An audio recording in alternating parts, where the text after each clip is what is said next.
Eu tenho uma palavra para você e eu já te convido, não saia daí, preste atenção nessa história que eu vou ler hoje para você. Essa história é uma das mais belas que tem na Bíblia, que tem na palavra do Senhor, onde o Senhor nos mostra tudo aquilo que Ele pode fazer nas nossas vidas.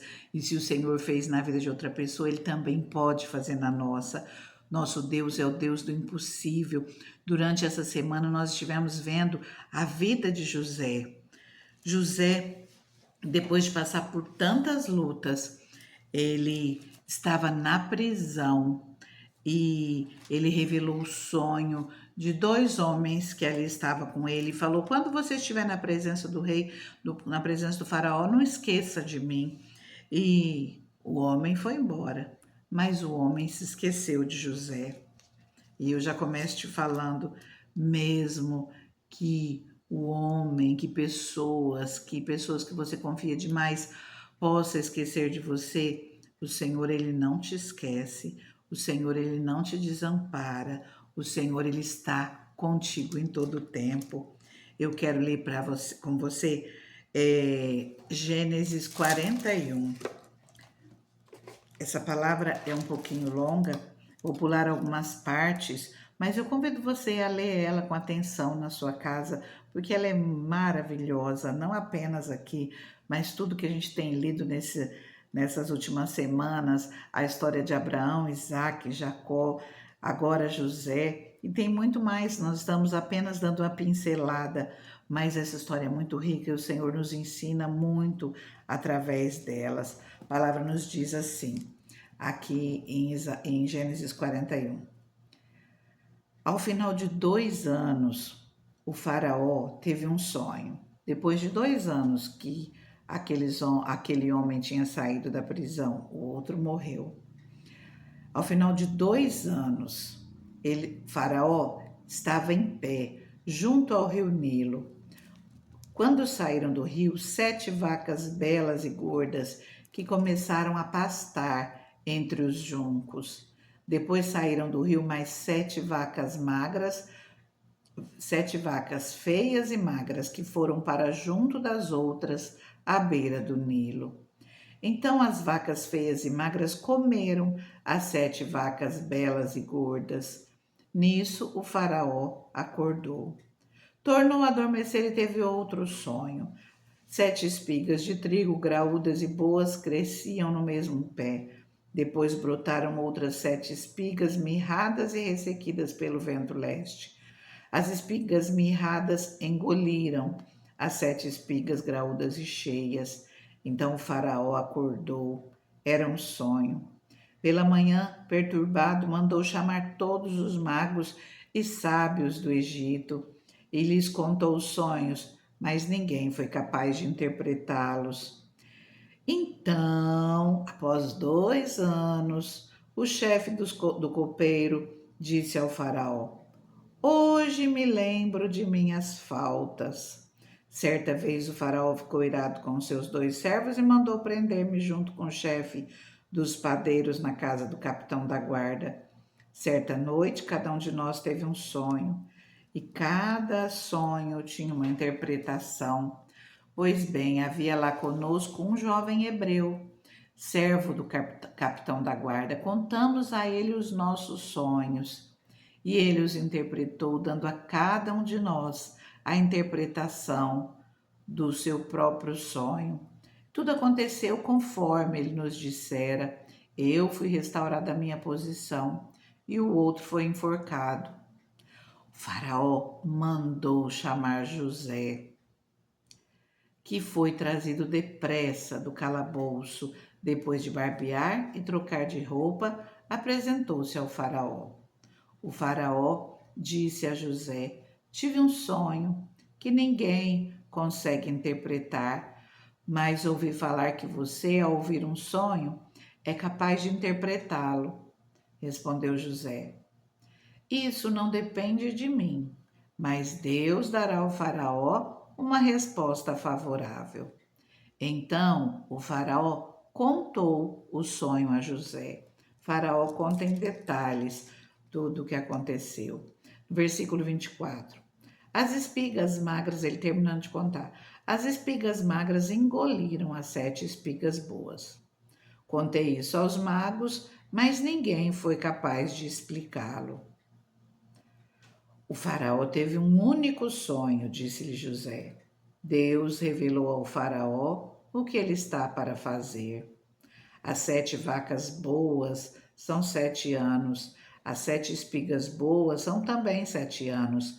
Trata-se de um único sonho. As 7 vacas magras e feias que surgiram depois das outras e as 7 espigas mirradas queimadas pelo vento leste são 7 anos.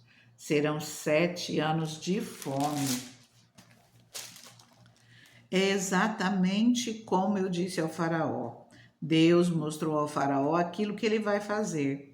7 anos de muita fartura estão para vir sobre toda a terra, mas depois virão 7 anos de fome. Então todo o tempo de fartura será esquecido, pois a fome arruinará a terra. A fome que virá depois, tão rigorosa que o tempo da fartura, não será mais lembrado na terra. O sonho veio ao faraó 2 vezes porque a questão já foi decidida por Deus, que se apressa em realizá-la. Procure agora o faraó um homem criterioso e sábio e coloque-o no comando do Egito. O faraó também deve estabelecer supervisores para recolher 1/5 da colheita do Egito durante os 7 anos de fartura. Eles deverão recolher o que puderem nos anos bons que virão e fazer estoques de trigo que, sob o controle de Faraó, serão armazenados nas cidades. Esse estoque servirá de reserva para os 7 anos de fome que virão sobre o Egito, para que a terra não seja arrasada pela fome. O plano pareceu bom ao faraó e a todos os conselheiros, por isso Faraó lhes perguntou: será que vamos achar alguém como este homem, em quem está o Espírito Divino? Disse, pois, o Faraó a José: uma vez que Deus lhe revelou todas essas coisas, não há ninguém tão criterioso e sábio como você. Você terá o comando do meu palácio e todo o meu povo se sujeitará às suas ordens. Somente em relação ao meu trono serei maior que você. E o faraó prosseguiu: entrego a você agora o comando de todo o Egito. Em seguida, o faraó tirou do dedo seu anel selo e colocou no dedo de José. Mandou vestir de linho fino e colocou uma corrente de ouro em seu pescoço. Também o fez subir em uma segunda carruagem real, e à frente os arautos iam gritando: abram caminho. Assim José foi colocado no comando de toda a terra do Egito. Disse ainda o faraó a José: eu sou o faraó, mas sem a sua palavra ninguém poderá levantar a mão nem o pé em todo o Egito. O faraó deu a José o nome de Zafenate-Paneia e lhe deu por mulher a Zenate, filha de Potífera, sacerdote de On. Depois José foi inspecionar toda a terra do Egito. José tinha 30 anos de idade quando começou a servir ao faraó, o rei do Egito. Eu vejo essa palavra enquanto eu leio, eu me arrepio. Não tem como, se você prestar atenção nessa palavra, não tem como você ver a grandeza de tudo isso. Esse homem que tinha um lar longe do Egito, que tinha uma família, tinha uma boa posição, era senhor de um povo junto com seu pai, era filho, né? Um dia seria, mas era filho do senhor daquelas terras. Os irmãos se levantaram contra ele por ciúmes, pessoas que deveriam proteger, pessoas que deveriam socorrer, se levantaram contra ele. Ele foi jogado dentro de um poço. Os irmãos prontos a matar apenas Rúben, que não queria que fizesse nada, mas quando ele voltou, já tinham vendido José aos ismaelitas. Os ismaelitas levam José até o Egito, onde vende ele para Potifar. Ele vai trabalhar lá como escravo, numa terra totalmente diferente, um lugar completamente diferente, uma vida completamente diferente de tudo aquilo que José conhecia. E ele poderia ter falado para mim, não tem mais jeito, mas ele não desistiu. Aquilo que ele tinha em mãos, ele usou. E ali ele foi governar aquela casa, porque tudo que ele fazia bem feito e prosperava, porque Deus estava com ele. Mas ainda assim se levantam pessoas com falsidade contra ele e ele é jogado na prisão. E aí na prisão onde você pode falar, não tem mais jeito, pois ele se sobressaiu dentro da prisão. E ali o Senhor prepara situações para que um dia possam falar de José ao faraó. E aquele homem não lembrou de José, mas no momento certo, o Senhor fez aquele homem se lembrar e falou dele ao faraó. O Senhor dá esse sonho ao faraó. José revela, mostra toda a sua sabedoria, mostra que nele tem um espírito divino, que o Espírito Santo está com ele, o Espírito de Deus está com ele, e Faraó coloca ele como governador de todo o Egito, abaixo somente de Faraó, esse homem que estava na prisão, esse homem que foi jogado num poço, que foi vendido pelos irmãos, que foi para terras longínquas, onde podia falar que não tinha mais jeito, mas ele nunca baixou a cabeça. Ele continuou vivendo, ele continuou marchando, ele continuou usando aquilo que ele tinha em mãos. O que eu quero dizer com toda essa palavra? Eu falo para você, não olhe para as circunstâncias, use tudo que você tem em mãos, levante a sua cabeça e marche. José tinha 17 anos quando essa história começa. Ele vai ser governador do Egito aos 30, mas o sonho dele ainda não se concretiza.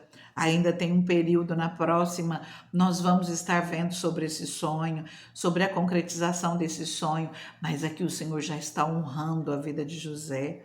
O Senhor está tirando ele verdadeiramente, aquele versículo que nos diz que o Senhor tira do monturo e coloca entre os príncipes, e é exatamente isso que o Senhor faz na vida de José. E nós não estamos falando de qualquer lugar, não, nós estamos falando da maior potência da época.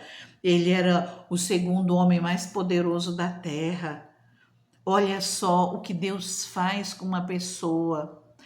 É bem verdade que o Senhor não tem esse primeiro, esse segundo lugar para todos nós, mas o que eu quero dizer é que o Senhor faz grandes coisas nas nossas vidas. Nós não estamos almejando ser a segunda pessoa maior da terra, de jeito nenhum, nem nos passa pela cabeça. Mas o Senhor, Ele realiza nossos sonhos. O Senhor cumpre aquilo que Ele fala nas nossas vidas. Levanta a tua cabeça, confia no Senhor, porque o Senhor, Ele vai operar na tua vida. Leia essa história. Se você não ouviu as palavras dessa semana, comece a ouvir.